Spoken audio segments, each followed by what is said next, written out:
अगर आप Telegram use करते हैं तो आपने नोटिस किया होगा कि टेलीग्राम ने अचानक काम करना बंद कर दिया है। शुरू में लोगों को लगा कि शायद सर्वर डाउन है या इंटरनेट की कोई प्रॉब्लम है, लेकिन जब लाखों यूजर्स को अलग अलग शहरों और अलग अलग नेटवर्क पर एक जैसी समस्या आने लगी तो साफ हो गया कि ये कोई टेक्निकल ग्लिच नहीं है। जल्दी पता चला कि केंद्र सरकार ने टेलीग्राम पर अस्थायी रोक लगा दी है, जिसने भारत में करोड़ों टेलीग्राम यूजर्स को सीधे प्रभावित किया। दरअसल भारत सरकार ने टेलीग्राम को अस्थायी रूप से ब्लॉक कर दिया है और इसकी वजह है नीट यूजी 2026 का री एग्जाम। लेकिन सवाल यह है कि आखिर एक मैसेजिंग ऐप पर बैन क्यों लगाना पड़ा? क्या टेलीग्राम सच में पेपर लीक का सबसे बड़ा माध्यम बन गया था? और क्या टेलीग्राम को बैन करने से पेपर लीक जैसी प्रॉब्लम्स रुक जाएगी? आज के इस वीडियो में हम इन सवालों पर विस्तार से बात करेंगे। हाय, मैं हूं प्रगति और आप देख रहे हैं जस्ट। सबसे पहले पूरे मामले का बैकग्राउंड समझ लेते हैं। नीट यानी national eligibility cum entrance test भारत की सबसे बड़ी मेडिकल प्रवेश परीक्षाओं में से एक है। हर साल लाखों छात्र डॉक्टर बनने का सपना लेकर इस परीक्षा में शामिल होते हैं। इस साल भी करीब 22 लाख से ज्यादा छात्रों ने परीक्षा दी थी, लेकिन परीक्षा के बाद पेपर लीक और गड़बड़ियों के आरोप सामने आए। मामला इतना बड़ा हो गया कि परीक्षा को रद्द करना पड़ा और री एग्जाम कराने का फैसला लिया गया। ऐसे में एग्जाम की क्रेडिबिलिटी और फेयरनेस बेहद महत्वपूर्ण हो जाती है, क्योंकि किसी भी तरह की गड़बड़ी सीधे लाखों छात्रों के भविष्य को प्रभावित करती है। 3 मई 2026 को नीट यूजी की परीक्षा आयोजित की गई, लेकिन एग्जाम खत्म होने के कुछ ही समय बाद देश के अलग अलग हिस्सों से पेपर लीक और अनियमितताओं के आरोप सामने आने लगे।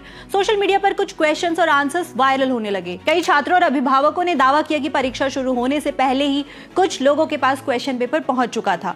जैसे जैसे ये दावे बढ़ते गए वैसे वैसे ये विवाद राष्ट्रीय स्तर पर चर्चा का मुद्दा बन गया और आखिरकार केंद्र सरकार और एनटीए को इस मामले में हस्तक्षेप करना पड़ा। 8 मई को नेशनल टेस्टिंग एजेंसी यानी एनटीए ने पूरे प्रकरण को केंद्रीय एजेंसीज के पास भेज दिया और 12 मई को सीबीआई ने एफआईआर दर्ज कर औपचारिक कार्रवाई शुरू कर दी। इसके बाद देश के कई राज्यों में छापेमारी हुई और कई लोग गिरफ्तार किए गए। सीबीआई के मुताबिक कुछ ऐसे नाम सामने आए जिन्हें क्वेश्चन पेपर तैयार करने या परीक्षा प्रक्रिया से जुड़ी संवेदनशील जानकारी तक पहुंच हासिल थी। राजस्थान, हरियाणा, महाराष्ट्र, उत्तराखंड और दिल्ली समेत कई राज्यों से गिरफ्तारियां हुई। शुरुआती पड़ताल में यह आशंका जताई गई कि लीक का सोर्स परीक्षा ऑर्गेनाइज करने वाली व्यवस्था से जुड़ा हो सकता है।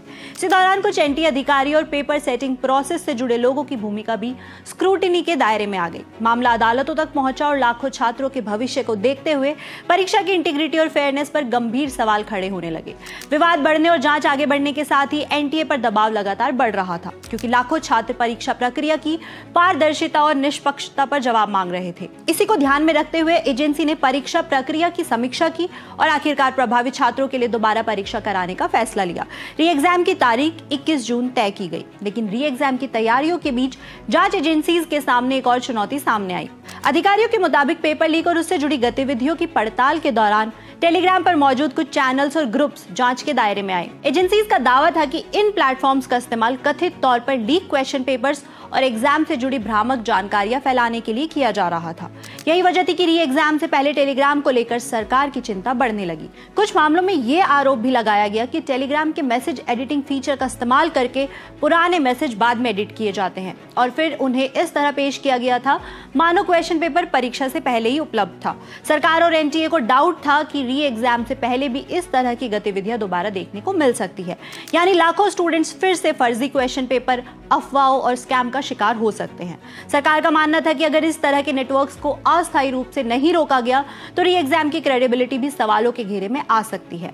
इसलिए एनटीए ने केंद्र सरकार से टेलीग्राम पर कार्रवाई की मांग की। एनटीए द्वारा जारी बयान में कहा गया कि इंफॉर्मेशन टेक्नोलॉजी एक्ट 2000 की धारा 69A के तहत टेलीग्राम पर 22 जून तक अस्थायी रूप से रोक लगाई गई है, ताकि 21 जून को होने वाली नीट री एग्जाम से पहले किसी भी तरह की फर्जी जानकारी या कथित पेपर लीक नेटवर्क को रोका जा सके।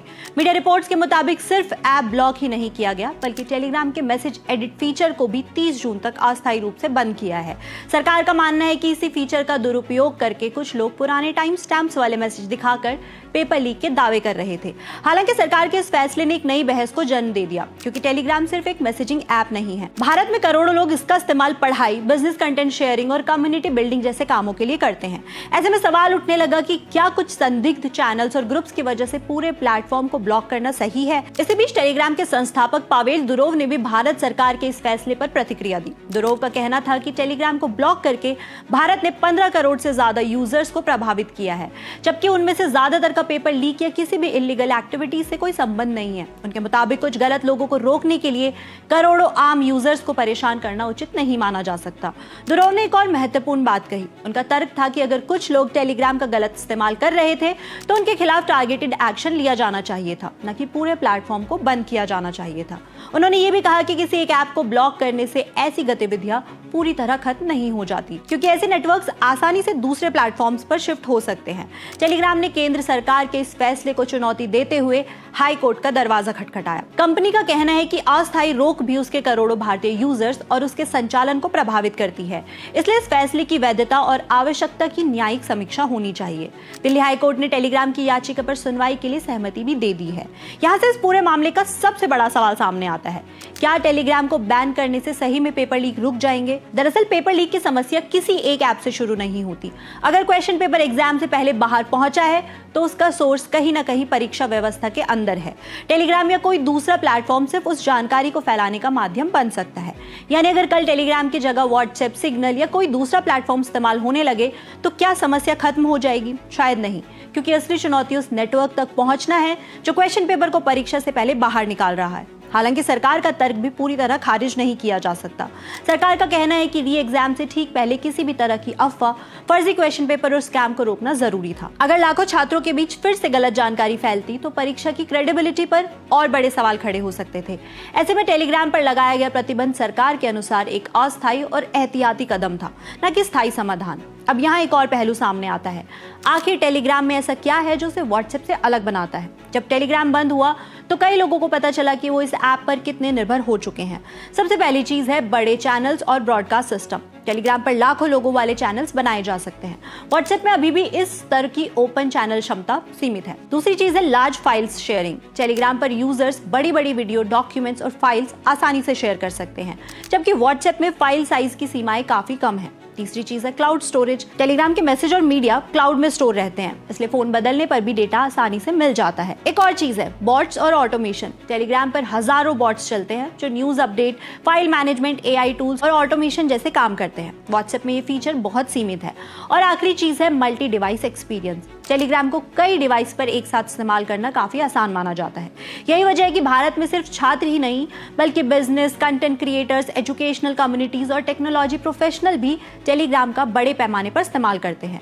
लेकिन टेलीग्राम को लेकर विवाद कोई नई बात नहीं है। दुनिया भर में टेलीग्राम पर पायरेसी, फर्जी चैनल, स्कैम्स और अवैध कंटेंट को लेकर सवाल उठते रहे हैं। कई रिसर्च और रिपोर्ट्स में भी बताया गया है कि टेलीग्राम्स के बड़े चैनल और प्राइवेट नेटवर्क्स का इस्तेमाल विभिन्न प्रकार की अवैध गतिविधियों के लिए किया जाता रहा है।